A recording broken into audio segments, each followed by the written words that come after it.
Երեք վարչապետը պարոն Կարապետյան մեր եթերում հայտարարեց, որ Ռուսաստանի հետ նման իրավիճակ ունեցել ենք նաև նախկինում եւ ինքը երբ վերադառնա աշխատանքի, այս հարցերը արագ կլուծվեն։ Դե ինքը այդպիսի հայտարարություններ անում է, որտեղ ինքը վստահ է, որ ինքը չի վերադառնա աշխատանքի։ Ինքը արդեն սպառել է իր բոլոր ռեսուրսները։ Նույնիսկ եթե մենք ձեր հետ ուզենք, ինքը չի կարող վերադառնալ աշխատանքի։ Քանի որ իր արած բոլոր քայլերը վնասում են մեր երկրին, մեր ժողովրդին։ Դրա համար ես ասում եմ, Փաշինյանը եւ իր թիմը իրավունք չունեն գործ ունենան Հայաստանի եւ հայ ժողովրդի ապագայի հետ։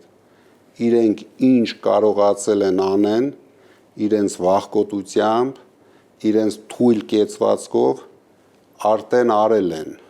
արդեն փորձանքի հետևից բերել են մեր ժողովրդի գլխին։ Դրա համար ունենք հունիսի 7, հայ ժողովուրդը պետք է ստապվի, պետք է հասկանա, որ սա կարևոր օր է, բոլորը պետք է գնան ընտրության, պետք է հեռացնենք Փաշինյանի իշխանությանը,